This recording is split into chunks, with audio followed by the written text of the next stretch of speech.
Hello, everybody. Welcome to the November 9th, 2021 Design Review Board meeting. Thank you all for attending. We're going to do a quick read-in and then Mark will take the roll and we will go from there. So for folks attending today, this is a web-based call and we're operating under the following procedures. This meeting is being audio and video recorded. A recording of this video will be available within 24 hours and will be posted to the Town of Waterford's Planning Department website. To ensure good sound quality, the default rule for the meeting is that everyone remains on mute unless they're speaking. If an attendee creates an audio or visual disruption, the Zoom moderator may place them on mute or remove them from the meeting if the disruption continues. We will not use the chat feature in this meeting. We appreciate your attendance, and if you have any questions about the process, you can call our staff at 860-444-5813 between 8 a.m. to 4 p.m. Monday through Friday. And with that, I'll turn it over to Mark. Okay, roll call for the DRB meeting. John O'Neill. Robert Nye. Here. Joy Merrill. Here. Ed Pellegri.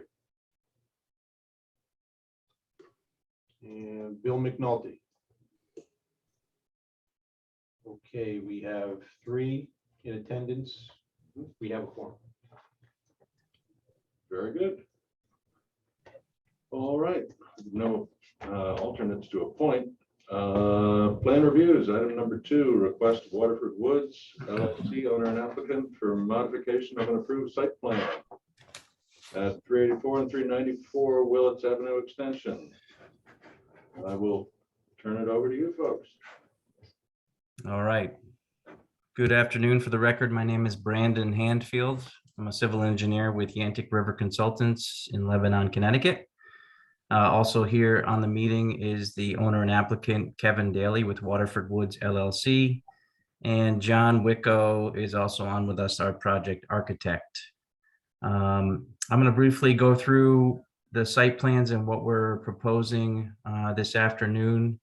We are proposing a site modification to the previously approved multifamily development. So I'll briefly go through the site layout and then I'll hand it over to the project architect, John, and Kevin Daly, the owner, to kind of run through the proposed clubhouse building, its style, and answer any questions you may have. If there's any questions on the site layout at any time, just feel free to jump in and have an open dialogue as we go. So if you don't mind, I'll share my screen.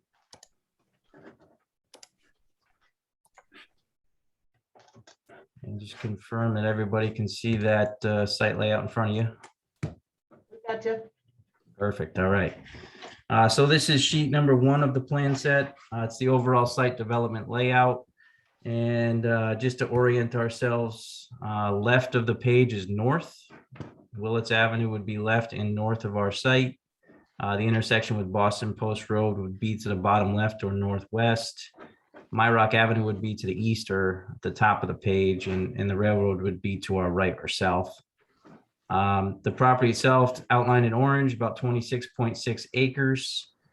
And what we're looking at here is generally the phase 1 approved site layout plan. So access from Willits Avenue to the north, internal circulation driveways and parking areas for buildings A, B, and C, which were the 3 multifamily buildings that were originally approved. Total of 98 units. And what we're, just to touch on, there's also the original recreation areas for each of the buildings. So we have a larger outdoor passive and active recreation area, dog park, and then a satellite recreation area for building C. What we're proposing this evening is to extend the driveway to the rear area out to the southwest corner of our property. So the driveway extension will go to a proposed clubhouse and a cul-de-sac that serves a recreation area and possible future development areas. The clubhouse area itself is shown in orange, and then out to the south of the clubhouse or the southeast would be a patio that includes a pool and gathering and lounge areas. What I'll do is kind of zoom. I'm going to take off the aerial just for a little more clarity on the existing site. And what I'm going to do is just zoom into the clubhouse area so you can see the layout of the building and the patio. And what I really want to focus on before we hand it into the architecture is the placement of the clubhouse and where it is on the site and why we selected this location. So to the due, or I guess northeast of the clubhouse, you'll see this 42-inch oak. It is a very large white oak or charter oak that we have preserved since the beginning of the development and will continue to preserve. And it is a feature we wanted to incorporate into this clubhouse. Outlined in red, you'll see a rocky mound to remain.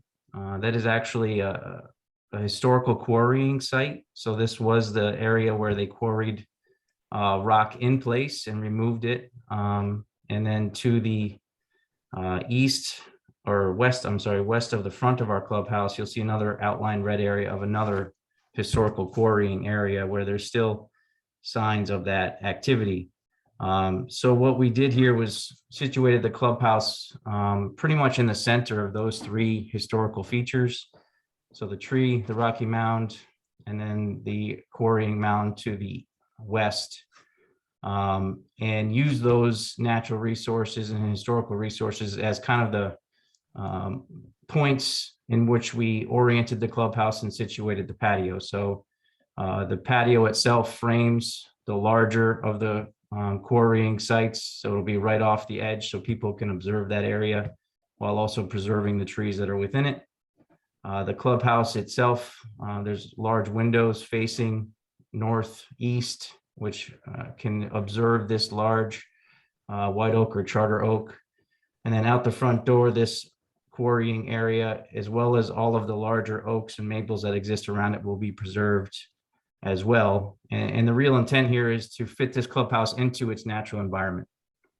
So you'll see later that the clubhouse design brings all of these elements into the appearance, as well as allowing people that are within or outside of the clubhouse to observe those natural elements and keeping as many trees as we can. So that was really the purpose of siting the clubhouse where it is, orientating the building as it's oriented to allow sunlight to get into the patio in the rear of the clubhouse and have view sheds of the natural resources. So that pretty much is why we selected this location.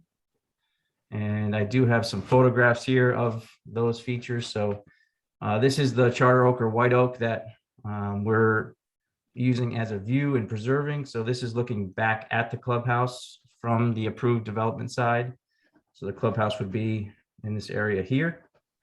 And this would be looking out the clubhouse main windows to the northeast. So looking across the wetlands, you can see a wetland flag here. And this would be the tree on the opposite side. And this gives you a good sense of how to feel from that clubhouse in terms of, yes, we do have a little lighter vegetation, but there will, even without that vegetation, it does create a pretty private space. This is the main historical quarry area. It looks like a ledge mound, but if you really dial in, you can see where they would actually in place or in situ use feather wedges to carve the rock or peel the rock off and shape it and export it from the site. So this area here, this is a good flat face here. You can actually see the drill marks and feather wedge marks there. And this would be off of the patio. So if you're standing on the patio near the pool, this would be kind of how you would observe this quarry area. And in the distance here, again, you can see the ongoing construction effort. And this last photo here is the quarrying area out the front door. So across the parking area and driveway, this is the preserved, the trees and the surrounding natural vegetation. And you can see here where they actually, there's still signs of the quarrying activities with the flat faces, and you can actually see the drill marks and feather wedge marks on the stones that will remain in place. So trying to incorporate these natural features and historic features into our design. One thing I'll touch on before handing it over is we did have an archaeologist review this site for both phase 1 and this phase 1A area for the clubhouse.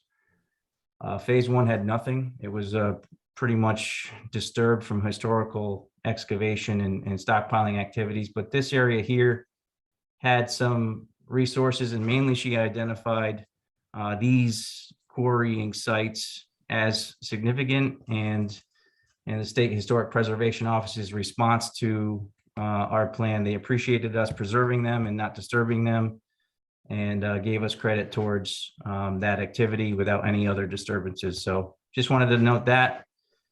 And with that, we go back to our Site 2 plan. Again, same thing, zoomed back out.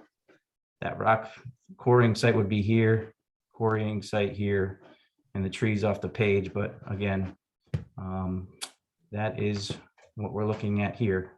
Any questions on the site layout before we hand it over to architecture? Yes. Go ahead.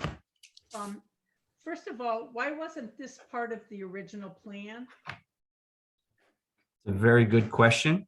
There's a couple of reasons. So on this map, you'll see some blue lines. Yeah. Those are FEMA Zone A lines. So basically from this line here to this line here, everything in between is considered a Zone A special flood hazard area. Right. What that means is FEMA established that it's subject to flooding based on approximated methods, and no detailed study has been performed. We have been in a process of evaluating that, and there's a reason it's not accurate. I'll say that first of all. And what I'll do is go back to this site plan, which shows the contour. So you can see here's the Zone A line here, and here's the Zone A line here.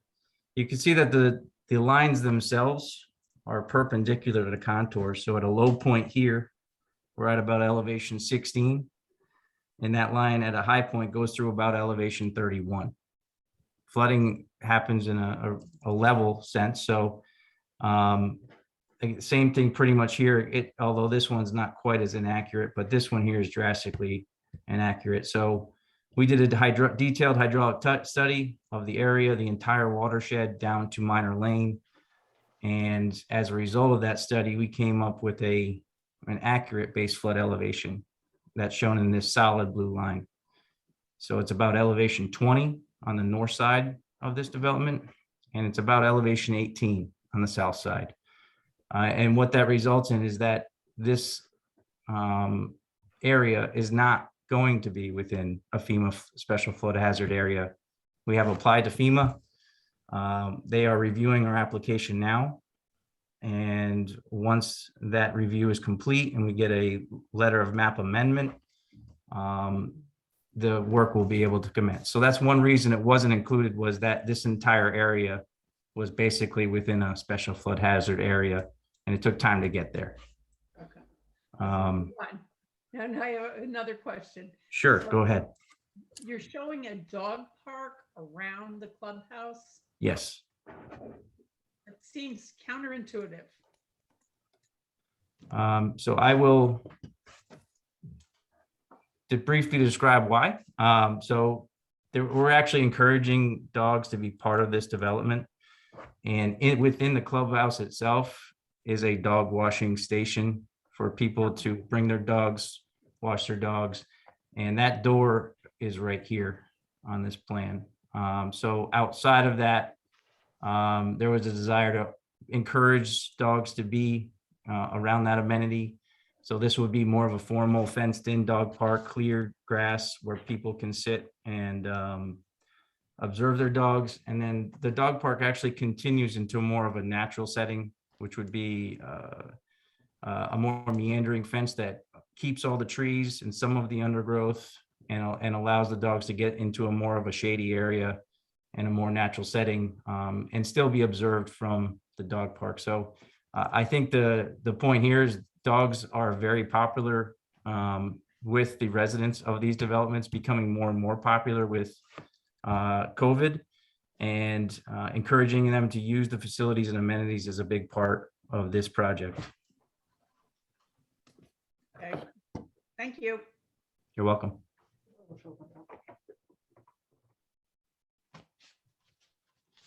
Anything else, Brandon, or you want me to get going? I will jump to architecturals if we can always go back. So you're up, John. Let me know when you want to switch pages. Okay, thanks. So thanks for all the naturalistic features that I didn't need to do. So thanks for that. Makes my presentation shorter. The clubhouse, which we call the Preserve Nature Center. The area is 2,800 square feet, first floor, 600 on the second floor, that center section. So it totals about 3,480 square feet, just to throw some numbers at you. We have the open trellises towards the back, which you looked at with the pool patio and the lounge patios. That's a big part of the interaction that the building has with the outside. Other program amenities used by the tenants of Waterford Woods. These are interior rooms. The fitness center has the array of weights and machines, cardio style and other. There's lounge we have in the center section, which has a couple of neat features of fireplace, and we're gonna take a couple of the trees from the site and place them inside on either side of the fireplace. You can see that on the plan where they're located. It's gonna be really a great feature. The business center is behind the entrance. It's a 2-story facility for the tenants to use, with a loft that looks down into the entrance atrium. Nice feel to the volume of the space. Game room on the right side, which has things, foosball, ping pong, that type of thing, those type of games. And then the red structure, low structure, that's where the dog wash and actually the sprinkler room is over there. Then there's the support facilities, bathrooms, etc. And Brandon talked about the dog wash, which is also part of this, which kind of supports the exterior. And then we have a shower facility for the pool that's outside entrance and then close to the laboratory. So try to keep the nature center to a good size, not overwhelming, and still provide all that we want to do for the residences. The building itself is designed, for the residences, for social interaction, things like, the dog park, and, to get people to kind of hang out and be outside. Entertainment, just things for them to do outside of their apartment building, where groups can gather and use the site, and plus the activities that are here for them to use. The aesthetics are reminiscent of, we're using very simple shapes, geometries and materials, which were all part of the working farm, which complements the farmhouse, which we kind of used as our design palette for the residential buildings. This has, more of the outbuilding, the barns and the sheds and things that we incorporated into this style, which we created. The interiors, as Brandon said, do respond to the exterior well. This on the left side, you can see the angled roof that flies open. That lets the inside really get a sense of being outside by not having a fascia or an eave to restrict your upward vision. And also, lets the outside come in terms of sun and certainly the views, to enjoy the natural beauty of this part of the site. The historic features, which Brandon talked about, that we're putting them on display purposefully. And we have also, with those pitched roofs, if you can go to the rear, Brandon, if you're up, yeah, thanks. We have the large glass that opens up on the high side of those rooms, which lets all that happen.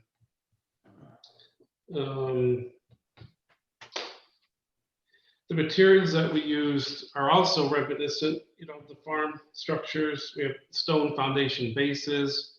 You can see we're using it as as a wainscoting up to the windows. Galvalume, a typical utilitarian material for like silos and water cisterns, things like that. That kind of galvanized silver material. Horizontal plank siding we have. Board and batten siding on portions of the left and right wings. And then we also, to complement the trellises, which are natural wood beams, we also have beams that are exposed as part of those flying roofs on the shed structures. They're so we use these materials in an artful way to complement the residential building of the modern farmhouse style, with the colors designed to blend with the clubhouse's natural surroundings. It gives you a good overview of the thoughts and ideas that went into the design of this building.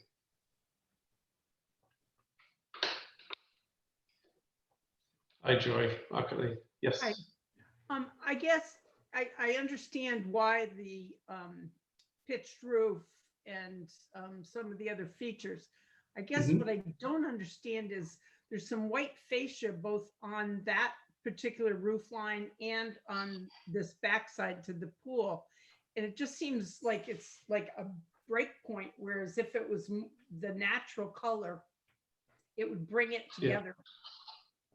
Yeah, it's funny you mentioned that, because before the meeting, I'm looking at the drawings again, and the process, it's a continual development. And yeah, those white fascias really don't belong.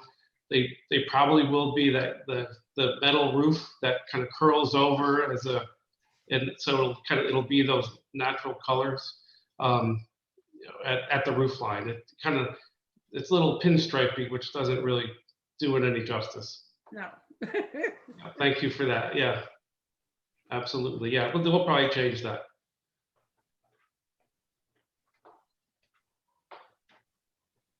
Bob, any comments, questions? Yeah, I just want to make sure that when we do vote, that Jill's point is included in the motion.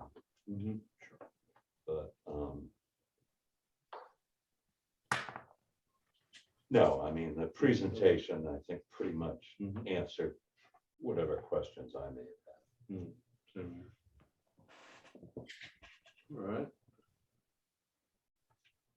Yeah, I don't really have any questions or objections. Sure.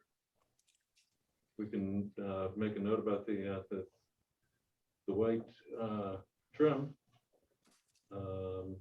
Yeah, the roof lines. Yeah. Sure. Sure. All right. Is there a motion to approve the plan? Oh, sorry. I have one other question. So Yeah.